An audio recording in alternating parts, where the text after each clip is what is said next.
Ladies and gentlemen, welcome to our new series, our secondary new series.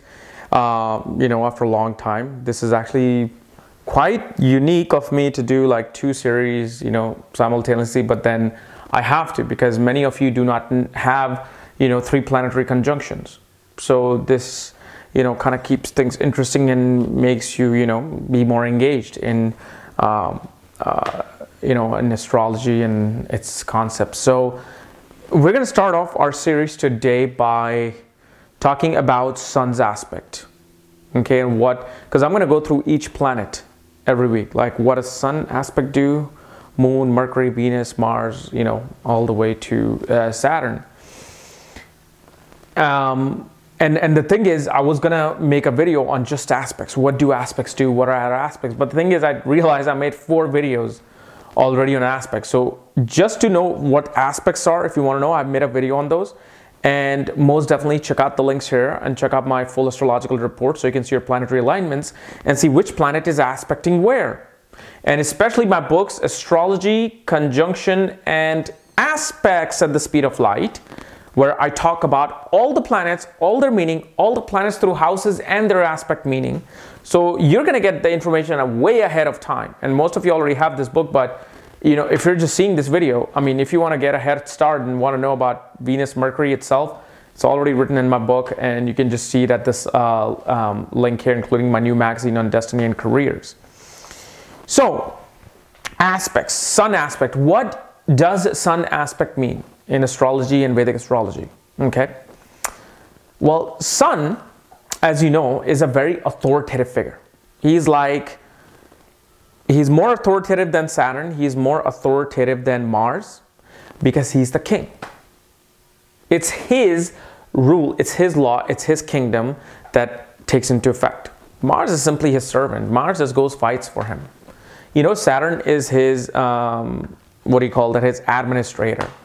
Saturn is the one who takes care of how everything is working, all the paperworks, implementation of the law, implementation of policies, but Saturn is strict himself, but it's kind of like you dealing with a manager instead of the CEO. They're both just as authoritative, but one has the ultimate authority, and that is sun. And so what happens in astrology, and especially Vedic astrology, sun simply has a 7th aspect, meaning anywhere sun is placed, sun is going to aspect 7th place from itself. So if it's in your 1st house, it aspects the 7th house. If it's in the 2nd house, it aspects the 8th house. If it's in the 3rd house, it aspects the 9th house. So you just can simply just go, every house, he will simply have the 7th aspect. Okay. And I know in Vedic astrology, there are concepts where a planet will have 25% drishti or aspect on the 5th house, 20 or 50% on the 9th house. That does not seem to work with me. I really feel that most planets like Sun, Moon, Venus, and Mercury have the 7th aspect. The other special planets with a special aspect definitely work. It's about what works, what doesn't. So we're simply going to stick to the 7th aspect of the sun. So aspect, what they do, including sun, is that whenever they aspect a house, whether it has a planet or not, they're bringing their qualities onto that house. That's number 1. Number 2, if there's a planet in a certain house, that particular aspect upon the other planet will enable the planet to bring significance related to that planet and the houses it rules. So the best way I can explain this is, why is it that some people may get married in Mahadasha of Venus and Antradasha of Sun? Yet Sun in the horoscope doesn't have anything to do with the 7th house, the 7th ruler. It doesn't aspect the 7th house from the ascendant or the moon. It's not conjunct Venus. It's not conjunct the 7th lord, within in the Namansha chart. What's happening is that, and this is the magic of aspects, is that if the 7th lord is looking at sun, then sun period will definitely bring marriage and things related to relationship. That's what aspect does. So if sun rules your 7th house and sun is anywhere in the chart and sun looks at a certain planet And then you're wondering, why did I get married in that planetary time period? Well, that's probably because Sun, as the seventh lord, was looking at that planet. So that's the magic of aspect. That's what aspect do besides everything else. But the main thing is this: when Sun aspects the seventh place from itself, it is throwing its authoritativeness on that house. It is throwing its direct, straightforward personality upon that house. Because Sun is an authoritative figure. It represents authority, the father, the government, the king. And when you're in front of the king, king will simply say, okay, I want this, this, and this to be done. Boom. Oh, you did this? Throw him to the lions. That's how it used to be. That's how it probably is. You know, it's probably in the Middle East, it probably is that. Oh, you disrespected your husband? Boom, burn her. You know? And that's how some of this place in the world works. That's what Sun is. Sun represents that direct authority. So whenever Sun looks at the seventh place from itself, you as a person will have an authority upon that house. That's the very first meaning of this aspect. So you know how some people may not be so authoritative in their career. They're just simple workers. They listen to their bosses. They do the work that they need to do. Okay. When it comes to their spiritual studies, when it comes to their dealing with, you know, religious and spiritual people, they somehow have an authority. They either deal with authoritative figures upon that part of their life, or they simply direct all these people in their life. Like they may be doing part-time, being a part-time pastor, you know, and so they have this authoritative when they go to the church. And they are simply like directing everybody. They're saying, no, this has to be done here, this has to be done here. Or this person may be a servant in their work life, and they're taking all the orders, they're doing everything that they're supposed to, they're taking orders from the king. But when they go home, they have an authority on their children. Their children listens to them as their father or mother. They are able to say what needs to be done, this has to be done. That's like when a father or mother goes home, say, you need to do your chore here, you need to do your homework at this time, you need to go to bed at this time, and I want that done now. That's it. Why do these things happen? Because even though we all can be authoritative, you know, their direct authoritativeness will be vastly seen on that particular part of their life more than anything else. And that simply happens because their Sun will be aspecting those houses. So perhaps like the person who is very authoritative when it comes to their spiritual places, spiritual studies, dealing with spiritual organizations, religious organizations, okay, their higher learning, is probably because Sun is in the third house looking at the ninth house. Ninth house represents religion, your morals, your philosophical, spiritual, religious studies, your father authorities. So when it comes to those part of your life, you somehow seem to automatically, naturally take an authoritative role there. Why? That's because of this Sun. Sun aspect is doing something there, whether you have planets there or not.